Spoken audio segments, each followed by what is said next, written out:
یہ ساتھی کا سوال ہے کہ اگر سجدے میں کوئی پاؤں نہ لگائے، پاؤں کو اوپر رکھ کے، تو کیا ان کا سجدہ ادا ہو جائے گی؟ نہیں ہوگی؟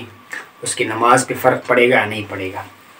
یاد رکھیے گا، سجدہ جو ہے نا، سجدہ، اس کے بارے میں یہ ہے کہ سجدہ 7 اعضاء پر کرنا چاہیے، 7 اعضاء پر، جسم کے 7 حصوں پر، جس میں 2 قدم یعنی پاؤں کا نچلا حصہ یہ بھی شامل ہے، گھٹنے بھی شامل ہے، دونوں ہاتھ ہے، اور ایک انسان کا جو ہے نا وہ چہرے کا، جس میں پیشانی اور ناک یہ شامل ہے۔ ان اعضاء کا لگانا ضروری ہے، کل 7 اعضاء بن جاتے ہیں۔ اب فقہ کا جو قاعدہ ہے مسلمہ، اعضاء کا حکم کس پہ ہوگا؟ اس میں یہ ہے، انسان کا سجدہ کرتا ہے، اس کو اپنے پاؤں، جو اصل سنت طریقہ ہے وہ کیا ہے، اپنے پاؤں جو ہے اس کا جس کو آپ لوگ پیٹ کہتے ہیں نا، پیٹ لگانا، انگلیوں کو لگانا زمین پہ اور اس کا پیٹ لگانا، یہ اس کو چاہیے، یہاں تک کہ اس کی جو انگلیاں ہیں وہ قبلے کی طرف ہو جائے۔ یہ سنت طریقہ ہے۔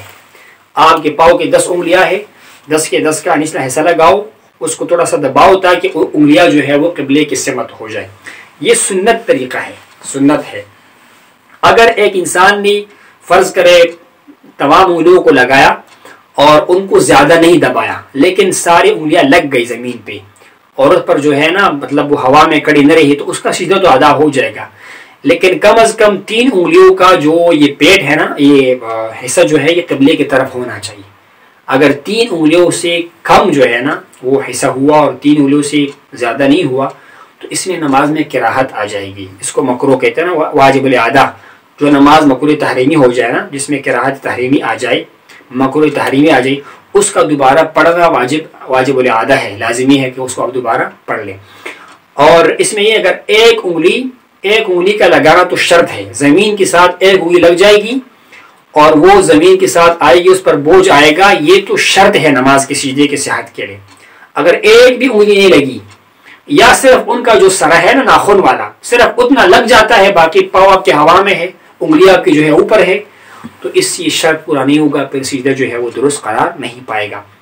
اسی لیے ایک انگلی تو لازماً لگانا ہے، کم از کم 3 انگلیاں یہ واجب ہے، واجب کے درجے میں ہے، اور باقی 10 کے 10 انگلیاں جو ہے نا یہ لگانا یہ سنت ہے۔ اس کو لگاؤ، اس کو دباؤ، اور آپ کی انگلیاں جو ہے وہ قبلے کی سمت ہونی چاہیے، سنت طریقہ ہے۔ آپ اگر تشہد میں بیٹھتے ہیں تب بھی آپ کی انگلیاں قبلے کی طرف ہو ہاتھ کی۔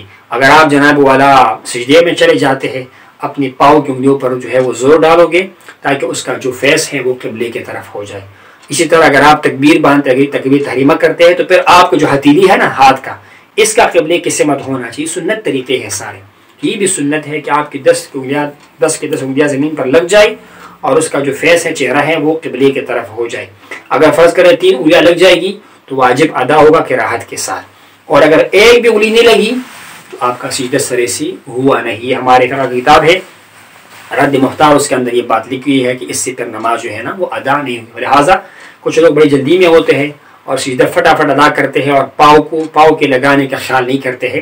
اس میں بڑا احتیاط ضروری ہے، آپ کی انگلیاں زمین کے ساتھ لگ جائے اور دب جائے، اور اس کا جو اگر ممکن ہو پاؤں میں کوئی مسئلہ نہ ہو، تکلیف نہ ہونا۔ کچھ انسان بہت بوڑھے ہوتے ہیں، پاؤں میں شکایت ہوتی ہے، اس کا تو پھر عذر بن جائے گا، لیکن ایک عام انسان کے لیے یہ ہے، صحت مند انسان کے لیے، کہ وہ پاؤں کو دبائے گا اور اس کے جو چہرہ ہے نا پاؤں کا، انگلیوں کا، وہ قبلے کی طرف ہونا یہ سنتی مؤکدہ ہے، اس پر عمل کرنا ضروری ہے۔